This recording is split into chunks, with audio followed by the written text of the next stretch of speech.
Now, if you live in Johannesburg particularly, you probably know somebody whose family is from Madeira, who perhaps is from Madeira themselves. There's a lot of Portuguese people here in Johannesburg, and I feel like 80% of them are from Madeira. However, Madeira, whereas that might give you the impression that Madeira is the kind of place that you want to move away from, I've just been chatting here, and recent developments seem to indicate that it's now the place that everyone actually wants to go to. It's an island destination. It's been totally revamped.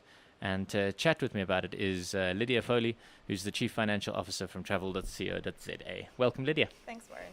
Okay, right. Let's start right at the beginning.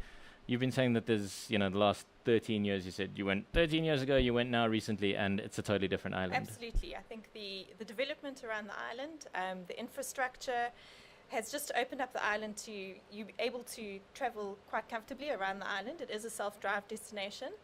Not really a typically beach destination, a lot of adventure tourism taking place.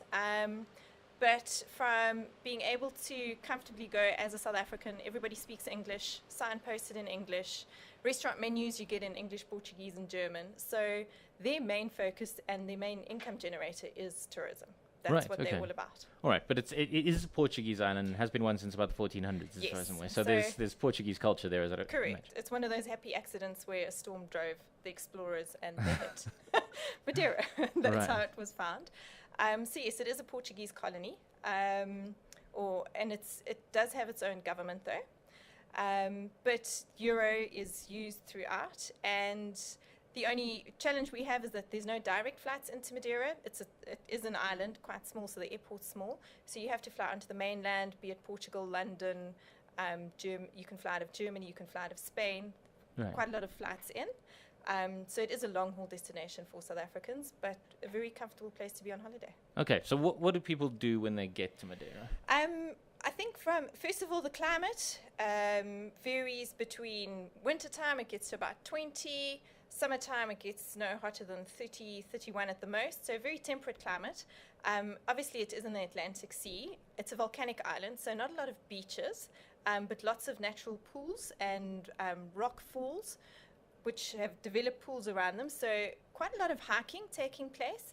And then given the aquatic area that it's in, it's actually a whale and dolphin sanctuary, so quite a lot of sea life around. There is actually a whale research station based in Madeira.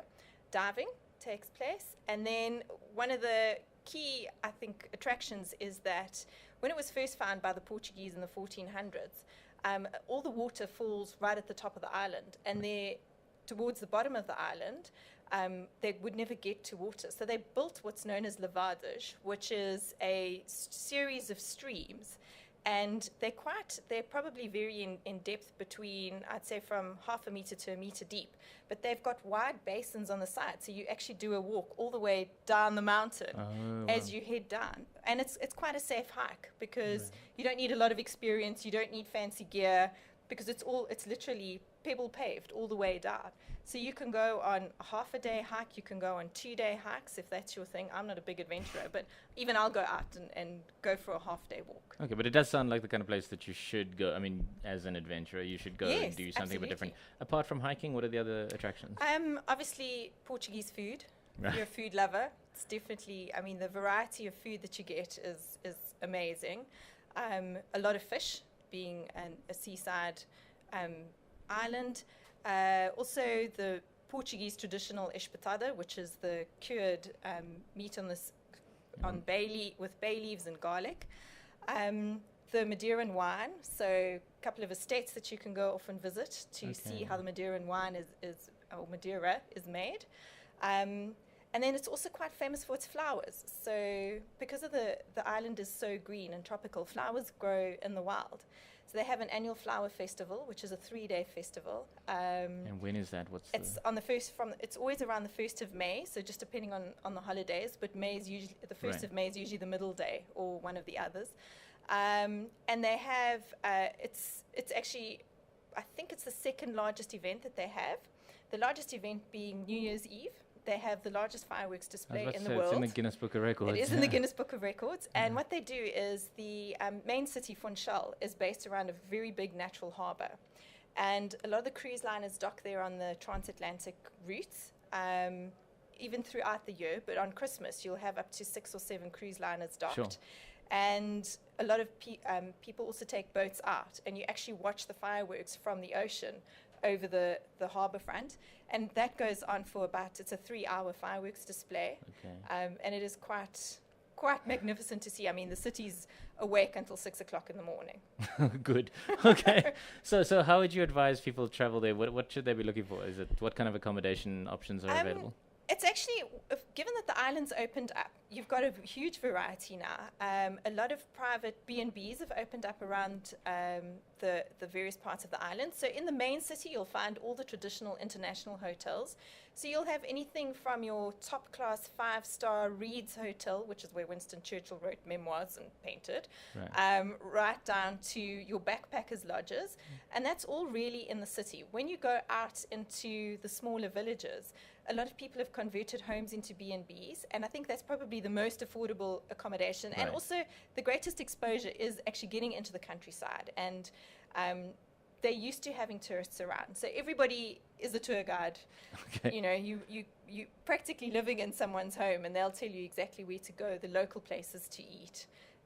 Okay, well, there you are. So, all right, best airlines that you recommend, the easiest, simplest long-haul flights? Probably Lufthansa, because there are some direct routes in, especially over the summer season. They add direct routes. London's also an option. Okay. The other airlines, you can get in on TAP, but that's 2 stops. You can get in on Iberia, but Iberia no longer fly out of South Africa, so you have to, again, take another airline to get there. Air France, I think, has a once-a-week destination stop. But some of the low-cost carriers are also, the European low-cost carriers are also flying in. So sometimes that's also an option. You know, you can fly into any one of the European destinations and then do a low-cost carrier trip.